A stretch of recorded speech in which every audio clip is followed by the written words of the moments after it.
prié famine. Famine. Chez la fourmi Savoisine. La prions de lui prêter quelques grains pour subsister jusqu'à la saison nouvelle. Est-ce que vous aimez La Fontaine? Oui. Et vous connaissez des fables par cœur? Oui. Alors, si on va vous donner des fables tout à l'heure, c'est pour que vous les lisiez. Peut-être que vous aurez envie de les apprendre. Chaque fable a sa morale, nous apprend quelque chose. Dans Le Corbeau et le Renard, par exemple, quand quelqu'un nous dit qu'on est beau, faut pas tout de suite le croire, quoi. Ça apprend des leçons dans la vie. Les fables de La Fontaine, elles ont été illustrées par des très grands dessinateurs depuis que La Fontaine les a écrits. Et de nos jours, eh bien, il y a encore des grands dessinateurs. Et par exemple, à côté de moi, il y a Johann Sfar qui va vous parler dans un instant. Et c'est lui qui a accepté de les illustrer pour vous. La Fontaine s'appelait à tous les âges. Là, vous êtes en CM2, mais en fait, même quand on a notre âge, ça nous plaît. Et ça peut être dit par des grands comédiens comme vous venez de l'entendre.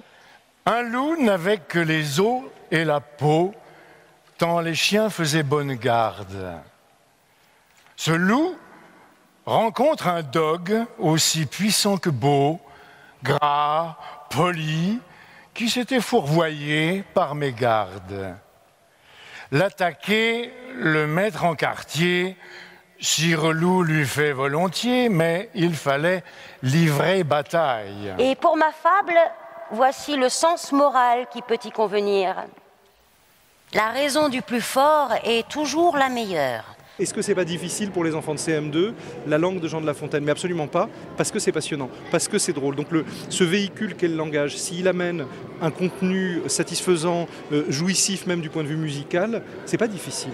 Dès qu'il y a du contenu, dès que c'est intéressant, c'est pas difficile. Et ensuite, il y a cette transversalité des fables que nos parents et nos grands-parents nous ont appris et qui nous aident à faire société. Je crois que c'est une chose qu'on nous enlèvera jamais quand on possède un petit texte, on a grandi en se disant tiens c'est à moi puisque c'est mon père qui me l'a appris, puisque c'est mes grands-mères avec leurs accents divers qui me l'ont appris. Et puis tout d'un coup on s'aperçoit que tout le monde le connaît. Et quand j'ai commencé à me destiner à la carrière de dessinateur, je me suis aperçu que tous les dessinateurs que j'admirais avaient chacun illustré les fables de La Fontaine. Donc ce qui m'intéresse, ce sont les livres qu'on a en commun. C'est pourquoi j'ai illustré Le Petit Prince il y a quelques années. Il y a des livres dont on a l'impression qu'ils appartiennent à la famille.